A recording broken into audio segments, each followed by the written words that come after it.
Good morning, Hobbs Middle School Civics. It's me again, yes, your teacher, Mr. Steve Biankowski, teaching you all things of civics. The study of civics is the study of citizenship and government. At this point, hopefully we all know that we will not be seeing each other at the end of this year. You will be staying at home and distance learning until the end of the school year at the end of the month. I miss you. I wish we got a chance to meet each other again and teach, but unfortunately it looks like this is the way we're going to have to learn till the end of May. Come back and see me next year though, as big bad 8th graders. All right, folks, what are we going to talk about? We're going to talk about the United States and what you need to know as a citizen about the United States' place in the world. We're going to call this idea of global interdependence.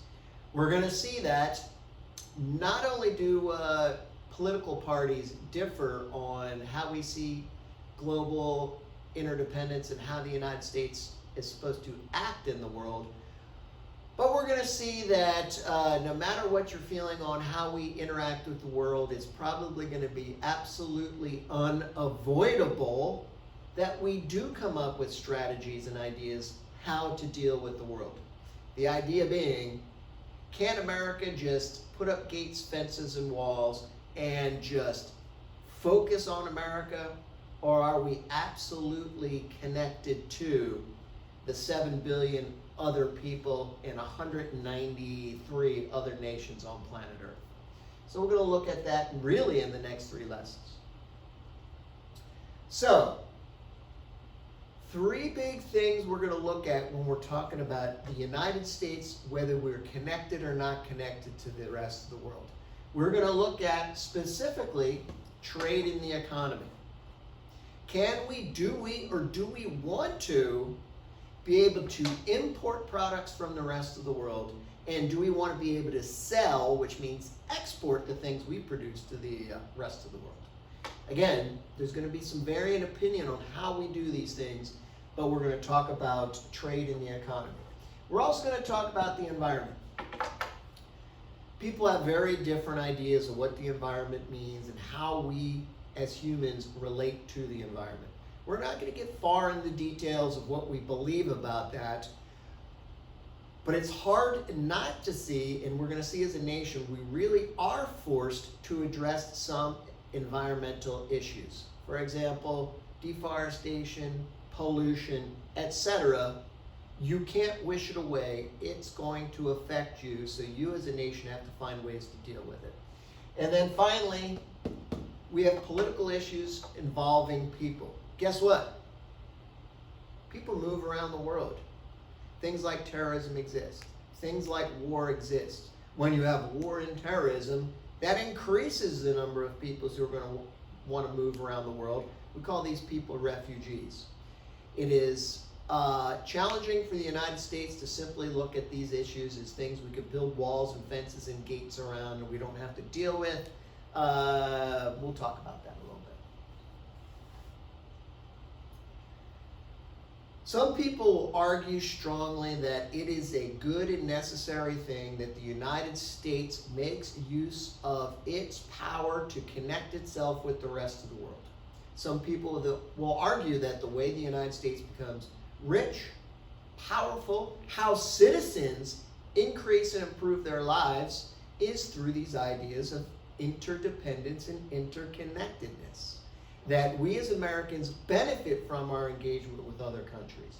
That we as Americans do better because precisely we focus on ourselves as one nation out of 194 and not just say, well, we are isolated. We're just going to focus and look to ourselves.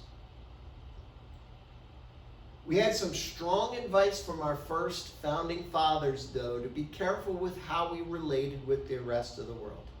George Washington famously said, hey, we need to make sure we are careful how we work with the rest of the world and avoid partnerships, business deal alliances that entangle us with other countries.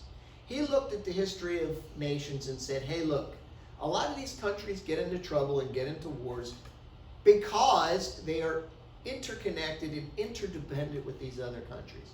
Jefferson, too famously, thought the best thing that Americans could do is sit on their small farms and contemplate, liberty. Jefferson famously, as a anti-federalist, as a Democratic Republican, wanted small government with low taxation, and he did not want us creating alliances with the rest of the world. He saw that as a federalist thing that people like Hamilton wanted to do. Jefferson say, nope, the spirit of America is we are these small farmers, small business, who stick to ourselves, stick to our own lives, and stay out of the lives and business and diplomatic entanglements with other countries. Did you have a question, Anna? No. Some basic terminology. We're going to talk about how the global interdependence affects our economy. Remember, economy is this big term, and broadly we'll use it to describe all the businesses, goods and services, and jobs that affect a country. So you are dealing with your economy whenever you buy or sell something, whenever you try to get a job, that's all into the economy. So imports are things that are produced in other countries that we ship to the United States and buy. So an import is anything that's coming into the United States, and export are those things that leave the United States. So if you're in a company that creates cars or business products or even services, if you are selling that to people overseas, that becomes an export. Abby, why would we import things? I look around at the United States and say, gee, we're this big country with a lot of stuff. Why would I import anything? Because without, imports have, kept our economy stable. And so, if we wouldn't have enough in the United States if we immediately cut off every import, because some countries import things that are really important and vital that we can't make here or that we don't make here. And then without those things, it would fall apart. One of the biggest things is one of the things Abby just identified. That even though America is rich in climate and farms and animals and minerals, we have a lot of stuff, but we don't have everything. There is some stuff we just cannot simply produce at all inside the United States because we don't have it. Other reasons why we import things is as simple as it's cheap. It's cheaper to buy a t-shirt made in China than it's to buy a t-shirt made in the United States. We're not going to get deep into the details of whys for that, but sometimes in America you just benefit by buying that import because it's cheaper. Or sometimes it's just better. Some people look at the cars that are on the market and they're like, I don't like a Ford or a Chevy. I don't think they're as good as a Honda or a BMW or a Mercedes, okay? The things that imports can bring you is more goods, better variety, and sometimes better quality than what you could buy if you bought an American product. These are some reasons why you would like to have imports. What is the value of exports? Why would we ever make something in the United States and ship it and sell it overseas to another country? Because it gives us money. It gives us money. If I make anything, I'm Steve and I have a company and I make ties. I make ugly ties. Do I want to sell it to 330 million customers, the population of the United States, or do I want to try to sell it to 7.5 billion customers, the population of planet Earth? Mm-hmm. What do you think, Abby? Probably the 7 billion. Right. I want to at least give myself a shot to make the most amount of money.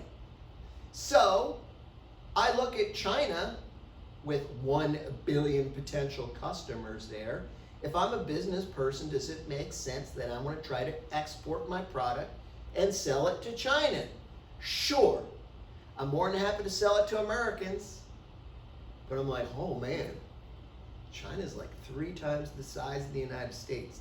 If I can sell a product successfully in China, do I make more money? Mm-hmm. Absolutely. And sometimes it's as simple as that. So some of the goods, why we want to trade internationally, because it brings us stuff we just can't get anywhere else. And it brings stuff to us cheaper. And it gives us an opportunity to sell my stuff to 7 billion customers instead of 330 million customers. Now there are bads, though, in participating in international trade. In the United States, workers get paid more than a worker maybe in China or Vietnam or Bangladesh or Indonesia. So if I try to make certain products in the United States, I have to use American workers, and American workers demand a higher salary, they demand some sort of health care, environmental protections, etc. So to make my product in the United States, it's probably more expensive. If I make it in China or Vietnam or Indonesia, I can make my product more cheaply because I don't worry about paying the workers as much. I may not have to worry about health care at all. I may not worry about safety regulations. I may not have to worry about other things like polluting the environment, etc. So it can be cheaper to create some stuff overseas. So what happens there? If I'm making steel in the United States, it costs more than steel that's made in China. So Abby, all things being equal, are you going to buy steel from a United States manufacturer that costs $100 a ton? Or are you going to buy steel from China that costs $40 a ton? Well, $40. Abby and most business people are going to probably want to buy that cheaper steel from China. So what does that do to me, Steve, who owns a steel mill in the United States? Well, you get less sales, so you're kind of not losing money, but you're not making enough money. I may get to the point where I'm not making enough money, and I may get to the point where I can't stay in business. I'm going to have to shut my company down. Why? Because everybody's buying Chinese steel, because they're practical and smart. Are you going to pay twice the price just to have American steel? No. So, if you're the American government, do you get concerned that U.S. steel mills are going to close and U.S. citizens are losing their jobs? Mm-hmm. Absolutely. So what do? Is you change the balance. You put taxes on that Chinese steel now to make it more expensive to try to force people to want to buy American steel. That's called a tariff. This causes things called trade wars. And if you've been paying attention to the news the last 3 years, we've been involved in pretty aggressive trade wars. Do you know what country we're really involved in an aggressive trade war with? It's the one you automatically think of. China? China, exactly. So between the United States and China, we've been putting restrictions and tariffs on each other's goods because we're in this trade war with China. People aren't shooting at each other, we're not dropping bombs on each other, but what we do are things to specifically, basically, hurt each other's advantages at trade to make things more balanced or even. Does that make sense? Now, how does this affect an American customer? A lot of the times, the one who pays is the American customer. So if that Chinese product that used to cost $1 is now $1.25, that basically takes 25 cents out of my pocket when I buy that Chinese product because it's more expensive than it should be because we're involved in this trade war. Does that make sense, Abby? Mm-hmm. You had your hand up. I was just gonna point out the fact that if in this theoretical situation with the steel mill or something, if it's so much cheaper in China and there's less restrictions on how to make it and the environmental laws and people keep buying more of it because it's cheaper, doesn't that make them produce more, which is just a cycle of making it worse for the environment? Yes. Absolutely. That can and does happen. So Abby's saying if there's this Chinese steel mill and it basically doesn't take care of its workers, it dumps pollution directly in rivers and oceans, and it doesn't have any kind of cleaning or anti-pollution mechanisms to keep from air pollution to happen, and all the byproducts and waste they create, they just dump it in a forest somewhere. Wouldn't that hurt the environment? Yes! That's all part of this. And some of the trade war type stuff that happens is international groups pressure these countries to try to be more environmentally conscious, and these countries resist that because they know their products will now become more expensive and less people may want to buy them. Now the customer's like, gee, Chinese steel is more expensive, I might as well buy the American steel. America, we like that. American business likes that. Chinese business doesn't like that right now. But over time, there is this trend to push these companies into following these environmental regulations, and we're going to mention some of that coming up. Put some data on there, because you may not be convinced about this, and you may say, you know what? We can put up walls, we can put up gates and fences, we don't have to buy imports from other countries. We buy a lot of stuff from other countries. We buy important stuff from other countries. And there's just some stuff you will never get if we don't import it from another country. Maybe you're not a fan of bananas. Abby, I can't remember. You're the daughter that doesn't like bananas.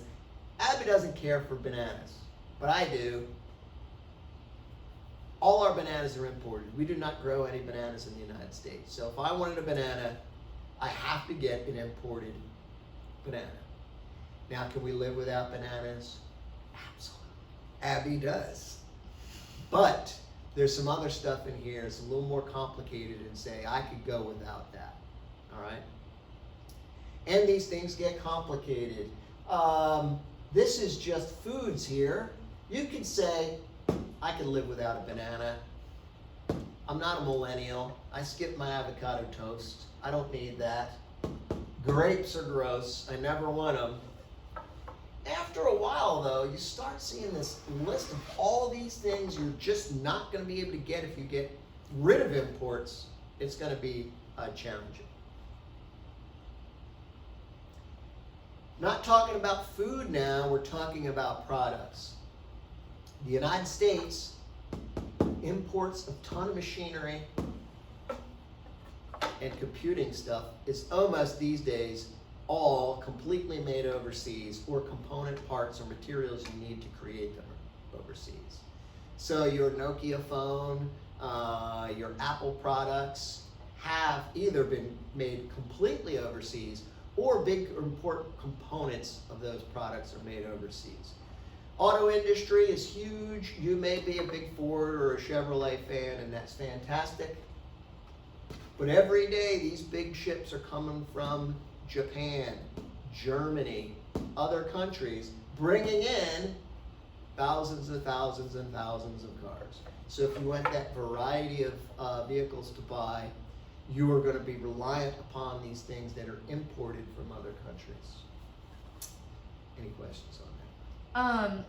Just like, I mean, kind of related, but like with like oil and other minerals like that, at what point are we just not gonna have any more of those? And then like, what happens then? Wow. Complicated question, and a lot of it's I don't know. Scientists and smart people do project these things, and you could probably Google it. I can't right now, but if you could Google, when is oil supposed to run out? You will find answers for it, okay? Because remember, oil is what? Dead dinosaurs, right? At some point, you have burned up all the dead dinosaurs and you have zero.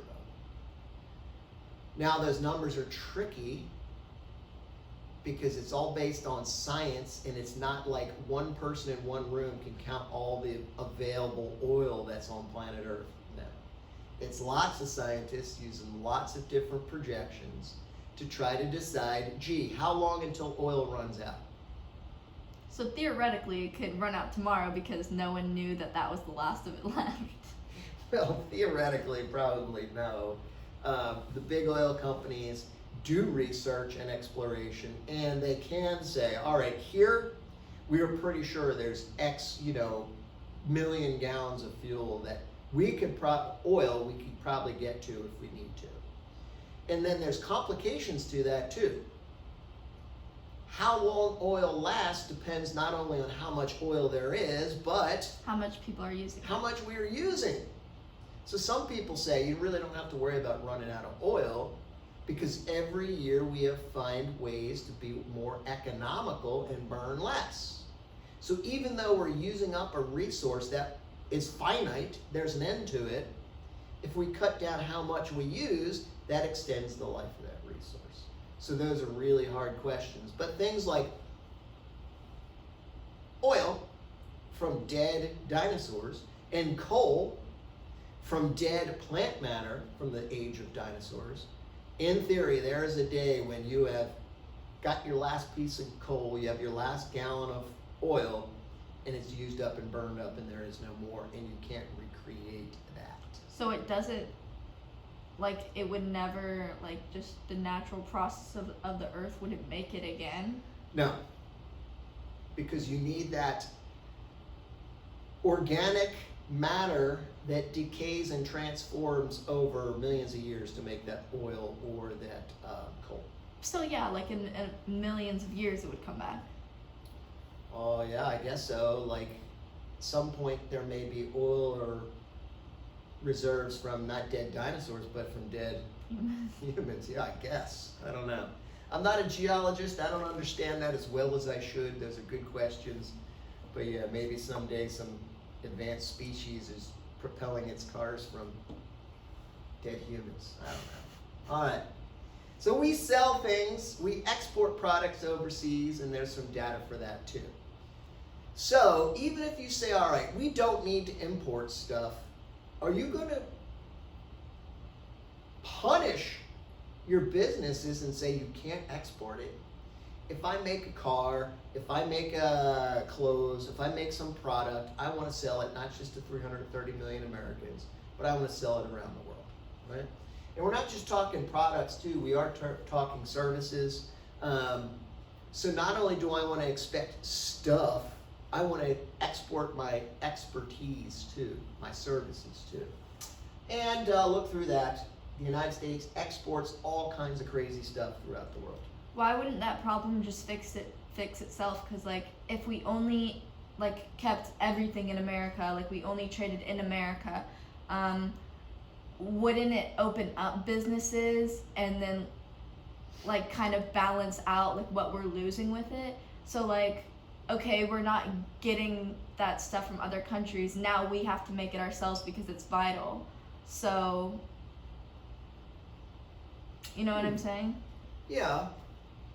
And then wouldn't it open up? There's some stuff we would just never be able to make. Yeah. And don't forget the key person that you should be thinking about is the consumer. So I'm Steve, I live in America. I could go to Walmart and Target and buy a pack of socks for $5. Why can I do that? Because it's made in China or Thailand or Indonesia. It's cheap. Now we've put this fence or this wall around the United States. Will American manufacturers come up to make socks and t-shirts? Yes. They will come up because there's now a business opportunity. I need socks, I'm not going without them, especially not in this outfit. So now, yes, an American company will come up that makes socks. And I'm like, great, I go to Walmart and I'm gonna buy socks. But instead of $5, they're $7.50. They're more expensive. Because the people in the manufacturers of the United States, let's just argue, they can't make it as cheaply as they can in China, or Indonesia, or Malaysia. So don't forget the impact it has on the consumer. I am now poorer than I was yesterday. Why? Did I lose my job? Nope. I have the same job, I make the same money, but the things I routinely buy are now more expensive.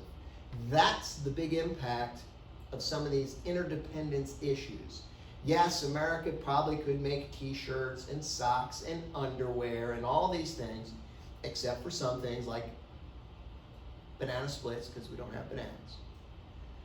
But the cost is going to be, it's going to be more expensive to the American consumer. Does that make sense? Mm-hmm.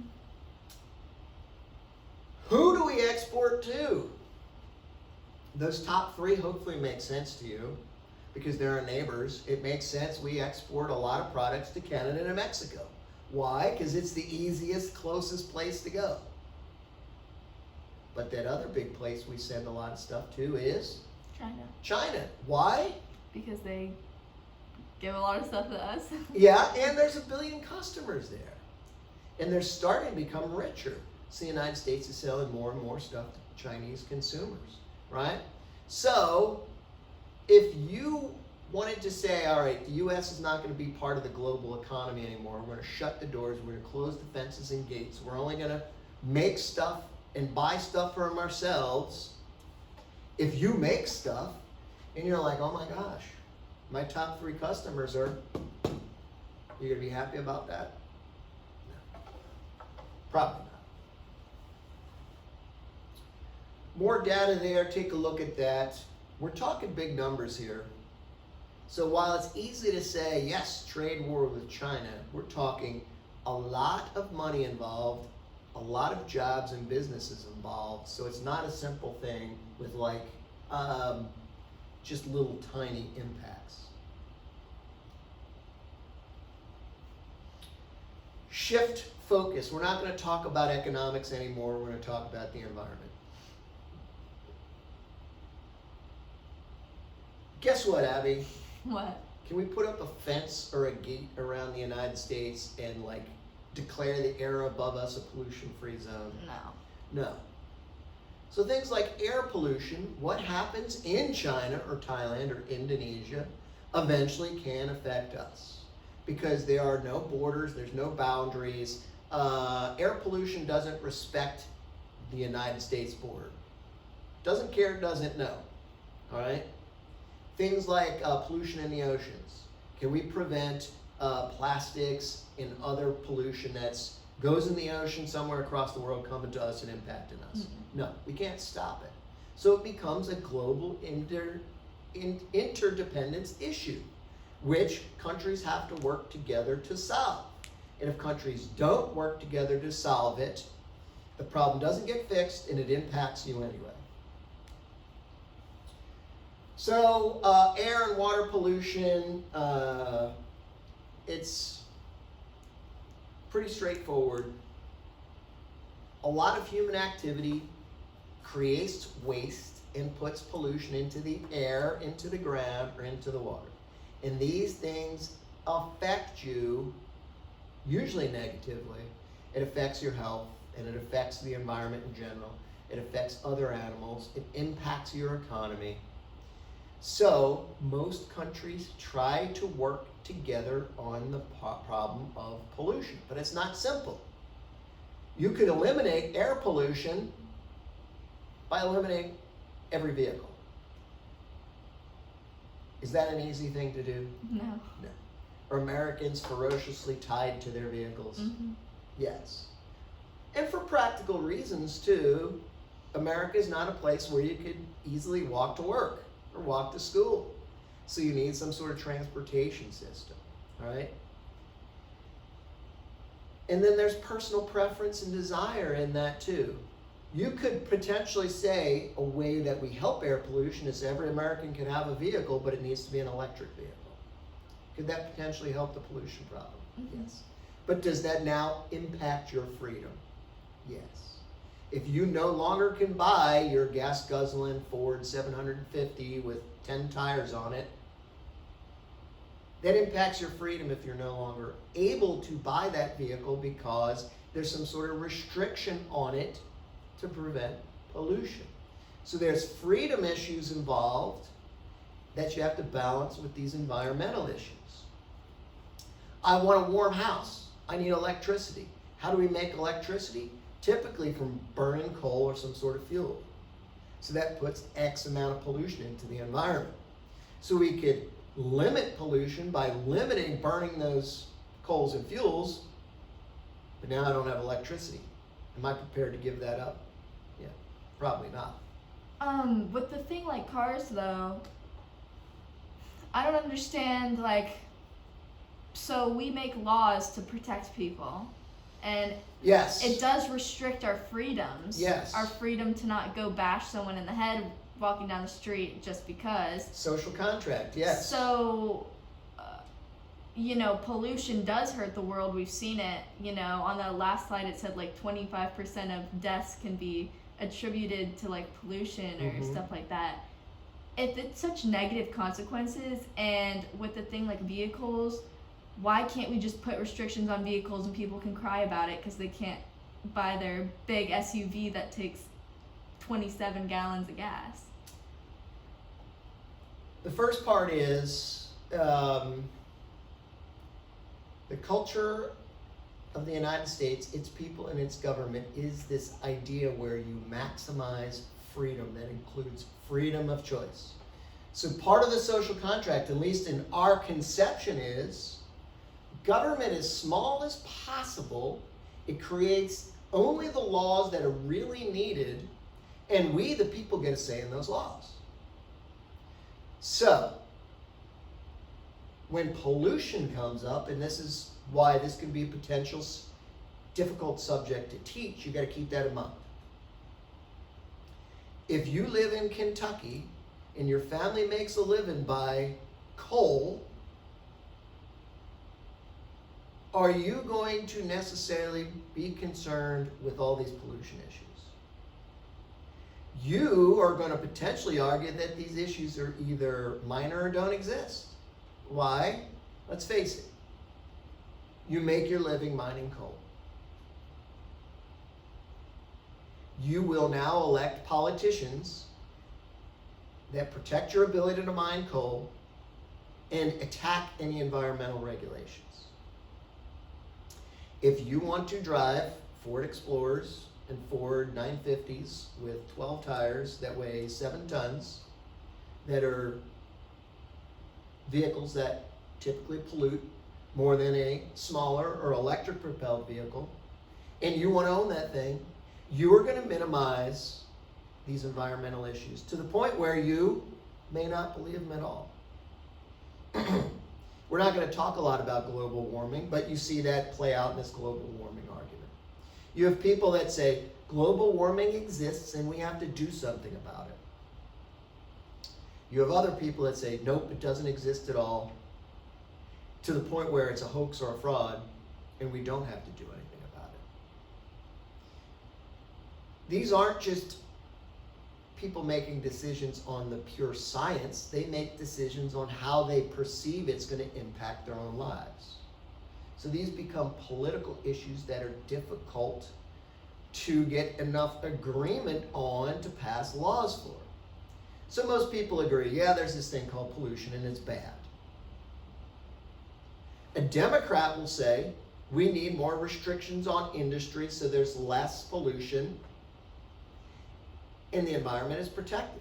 A Republican will say no. That impacts business. Now it's too expensive to run their plant, or maybe they have to shut their plant down because the environmental regulations are too strict. That plant shuts down, then people lose jobs and people lose money. So it's hard to find that middle ground, that happy medium of we have to protect the environment while still making sure people have jobs and we can create things and do things. We want clean air to breathe, but I also want to be able to get to work in the morning. I want regulations, but I also want freedom. So there's that hard debate on what's the right middle ground. That's why we have these two political parties that stake out these platform positions on either side of the issue. Does that make sense? Yeah, but is pollution real? Let's face it, sure. It's got provable impacts in a negative way on our life. Can we debate on how we control pollution? I think most people can say yes, we could have some honest debate on that. Deforestation, simply enough, destroying a forest. Why is there deforestation? Why do we tear down, cut down, or burn down trees? Why do we get rid of forests? Because we can turn those trees into products. We could turn those trees into products. Gives And now us- what do you do with the clear land? Build on it. Build on it. You build farms, you build grazing ground for cattle, and you build infrastructure in cities for people. All right? But again, these forests, even if they are in different parts of the world, Indonesia or Brazil, they impact to the global climate, etc. And you know how some countries do this deforestation? What's simpler than hiring a bunch of people and bulldozers to cut all those trees down? Burning them down. Burning them down. Some countries will clear forests by burning that down, and that creates what? Forest fires. Forest fires, and that creates what? Pollution. Pollution. That carbon gets into the air, and it changes, it affects the climate, and affects people's quality of lives and health. All right? So, an international issue.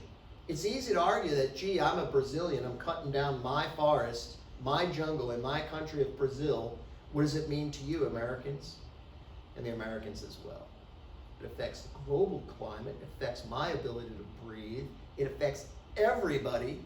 So some people will argue that countries need to work together to solve these problems.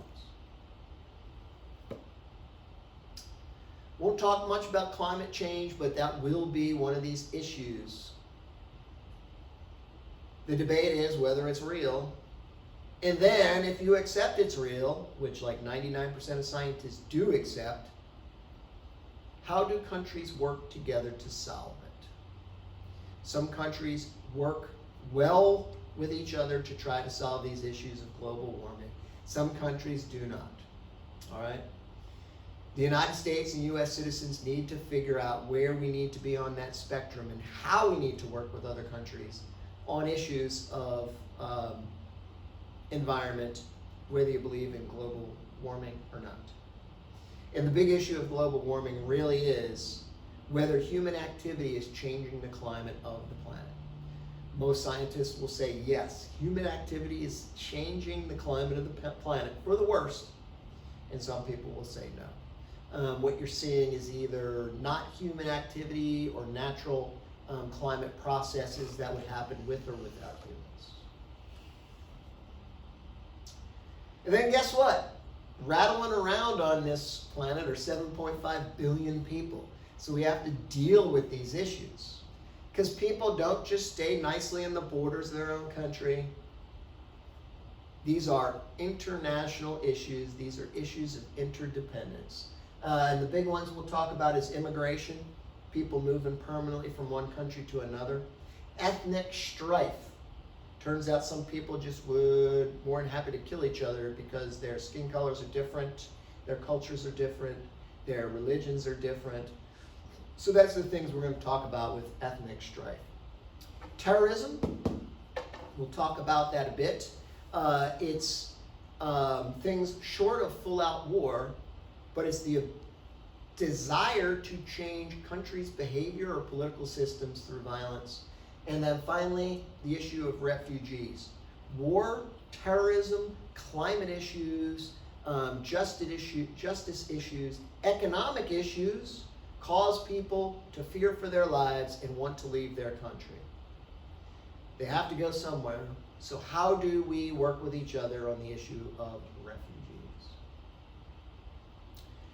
Immigration, we've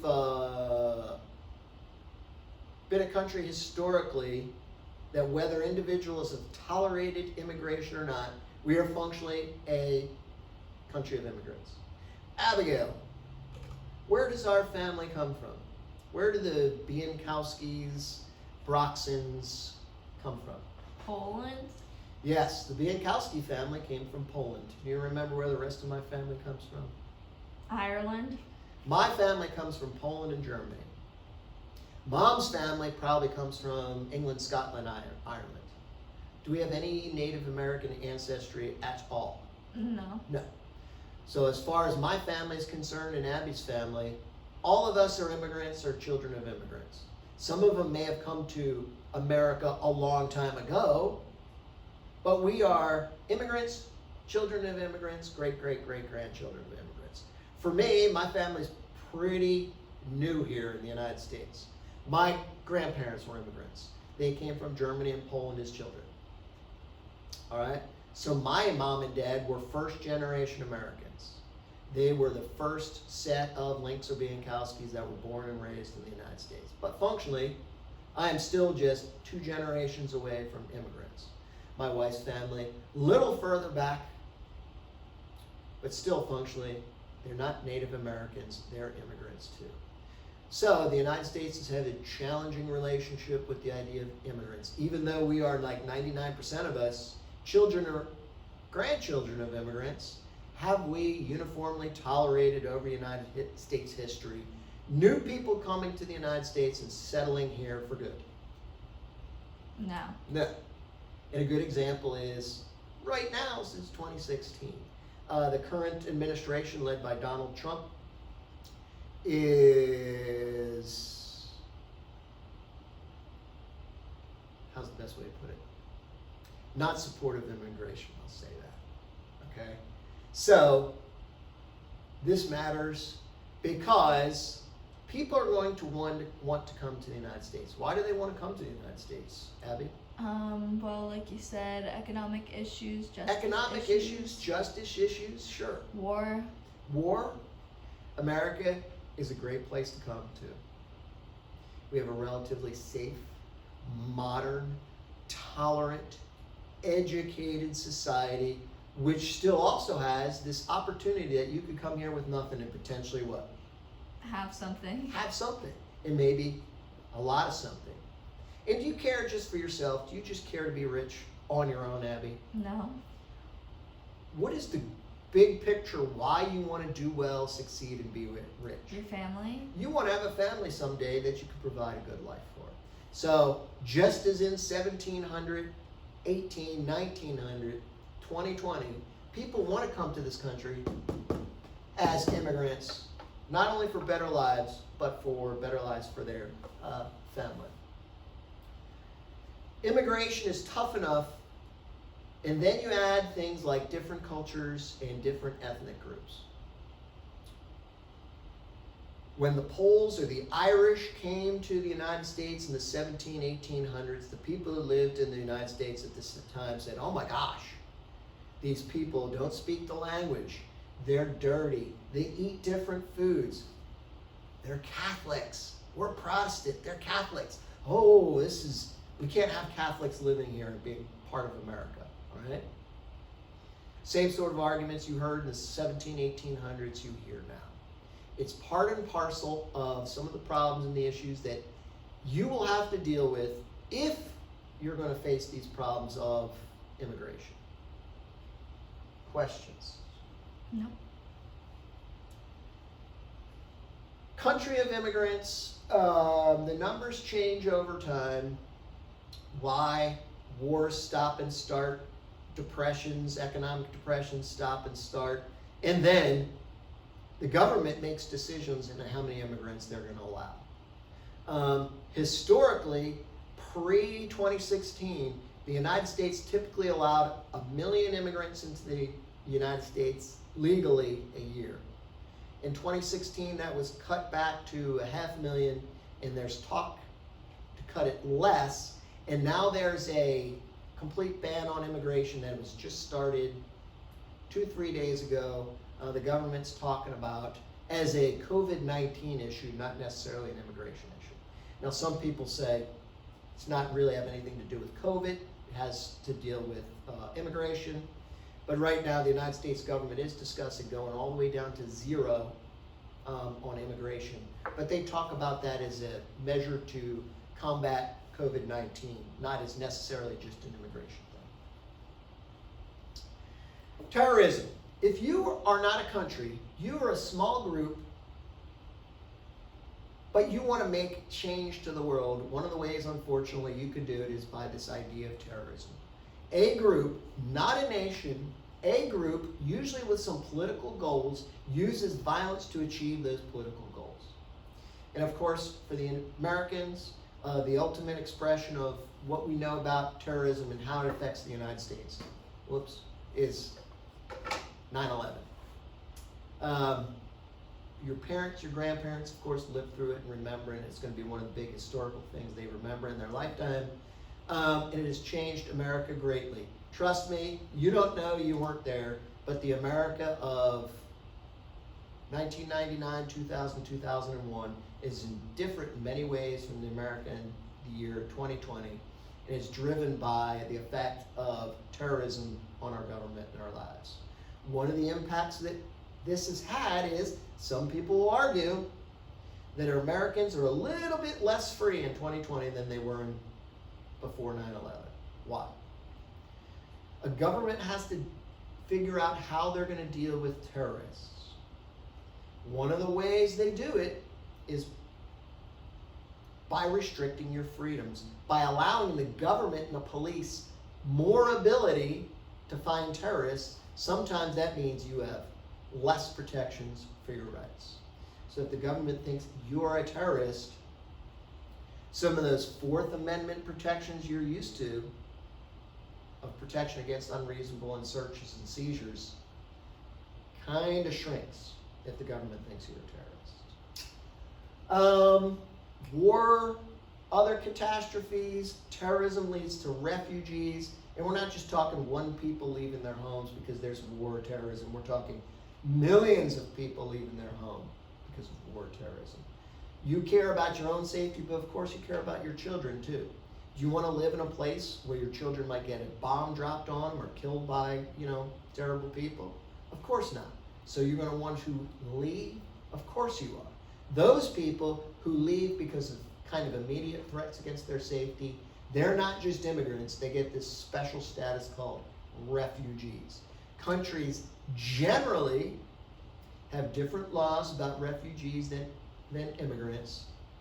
Generally try to support the rights of refugees to live under some sort of protection, at least for some certain period of time. But that's an international issue to work on. That's something that it's hard for a country just to say, nope, I'm not going to worry about refugees at all.